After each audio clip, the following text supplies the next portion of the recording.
Hi everybody and welcome to another market demo. I'm Chef Nicole from Meals Without Madness. I'm here on behalf of the Kitchener Market today to share a delicious barbecue recipe for you.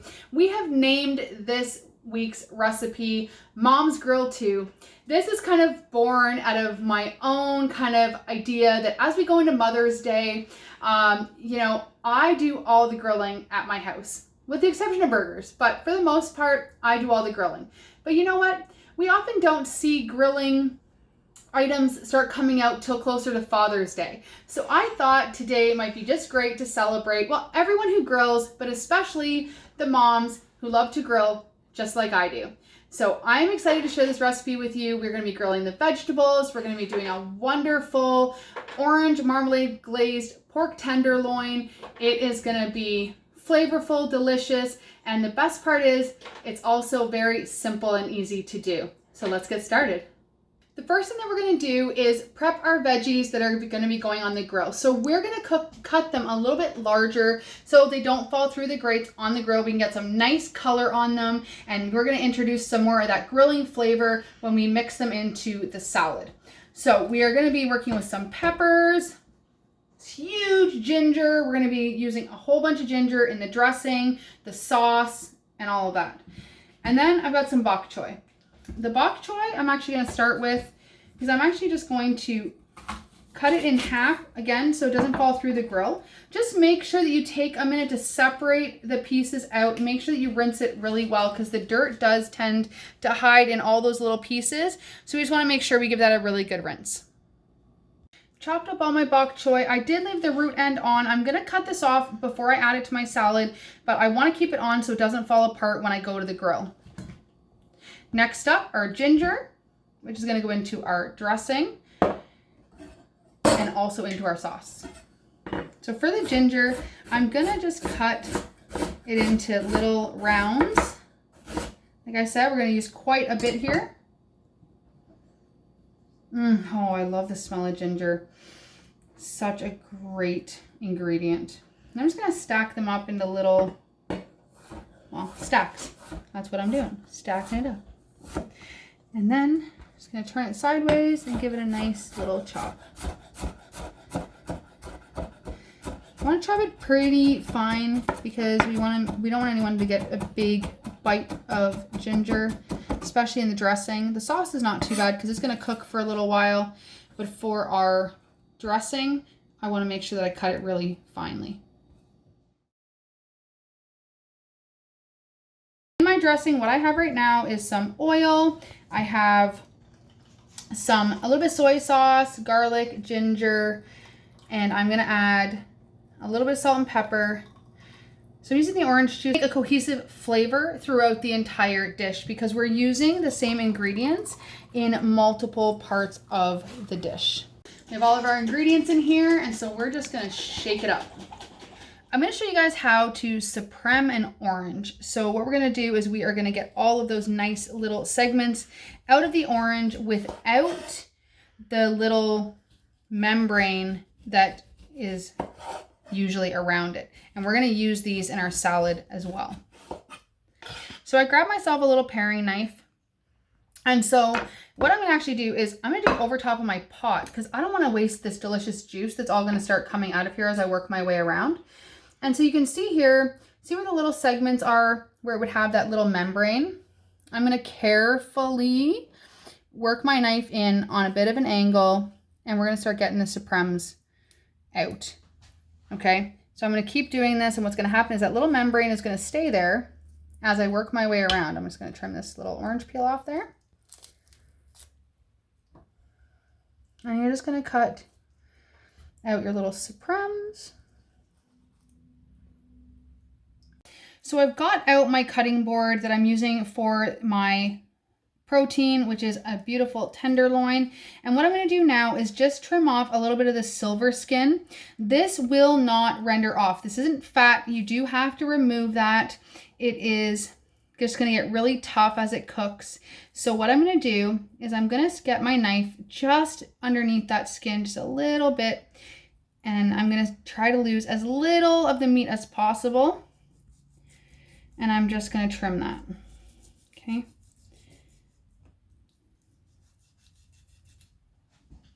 Okay, and you can see here, we still have another layer that kind of goes in between the muscle a little bit. So again, we just want to get that. So you can hold it tight as you run your knife through. It's going to help you get a nice, really, really thin line so you don't lose too much of the flesh. I'm going to continue removing this, and then I'm going to show you guys how to tie up the thinner end before we head out to the grill. I'm going to do a little bit of a rub on the pork tenderloin before I grill it, and then I'm going to finish it with a sauce. So I just have a little spice mixture here. I've got some garlic, some cinnamon, ginger, a little bit of chili powder, and a little bit of allspice. I'm going to put those all into a bowl. I'm going to give it a little bit of a mix. And then I'm going to get it down on my tenderloin. I'm also going to use a little bit of butcher twine to wrap up the thinner end of my tenderloin so that it cooks evenly with the larger part. I'm also going to put a little bit of oil on this before it hits the grill. Just add some extra fat to it. Tenderloins are pretty lean. As you guys can see, there's not a lot of fat on this. So we want to make sure that we give it a little bit of fat to keep it nice and moist and so it doesn't stick to the grill. So I have my grill preheated to 375 degrees and I am going to get this pork tenderloin on. I added some oil to it so it won't stick to the grill and just to add a little extra fat, and I'm going to listen for that great sizzle. Yep, there it is, that sizzle that I'm looking for. I'm going to close the lid down. This is going to cook for about 10 or 12 minutes. I'm going to flip it over, cook the other side, and then when it's just about 5 or 6 minutes left, I'm going to go ahead and get my vegetables on so that I can grill those and everything will be ready to come off at the same time.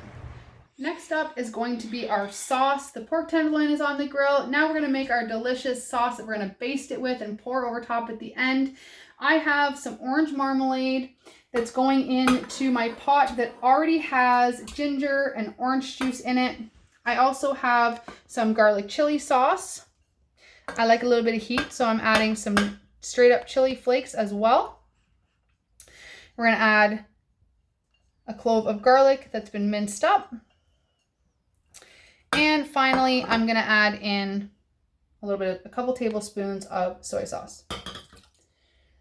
Our pork tenderloin is at 135 degrees right now. We have a little bit further to go, but now is the perfect time to get our vegetables on.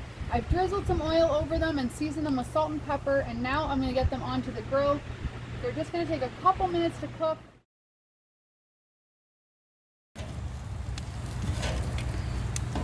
So I'm going to baste this tenderloin a few times so that glaze just like builds up in layers. I'm going to do both sides. I'm going to close the lid, let that just really caramelize on there. Oh, yum.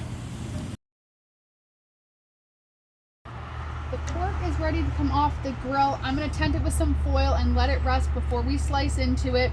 And I'm going to show you guys how this wonderful Asian style pork tenderloin and salad plates up. This is a really fast meal that you can easily make in the middle of the week or on a lazy Sunday. So the pork tenderloin has rested. You always want to take the time to rest your meat, whether it's coming out of the oven or off of the grill. I tented this with a little bit of foil. I'm looking for an internal temperature of 160 degrees. So you do want to pull it off a couple degrees under.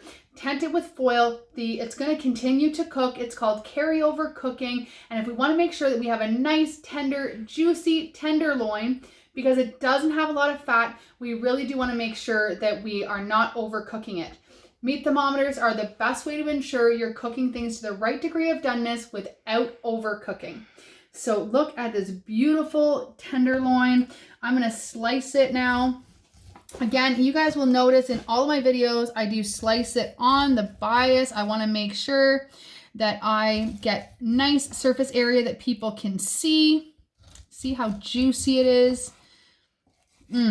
That is perfect.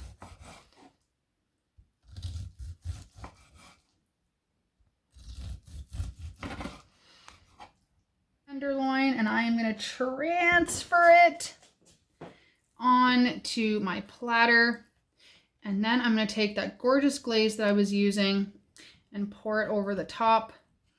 I'm going to dress the salad, And that is going to be it for our grilling night.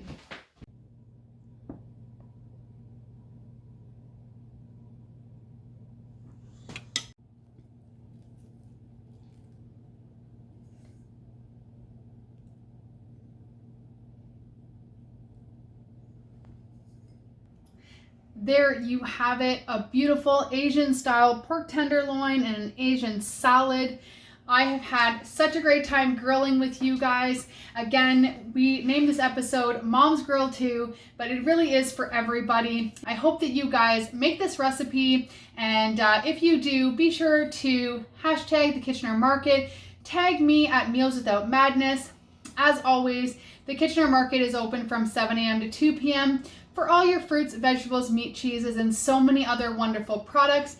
Lots of new vendors have recently joined the market, so be sure to head out, support local, support the vendors, and don't forget to grab your favorite coffee, snack, lunch from Food Hall. If you prefer to shop online, you can order online through thekitchenermarket.ca, and their online ordering is there for you. If you want the complete recipe for the recipe that we made today and even some of our previous videos, you can head over to mealswithoutmadness.com and you'll find the recipe there. See you guys online or at the Kitchener Market really soon. Have a great night.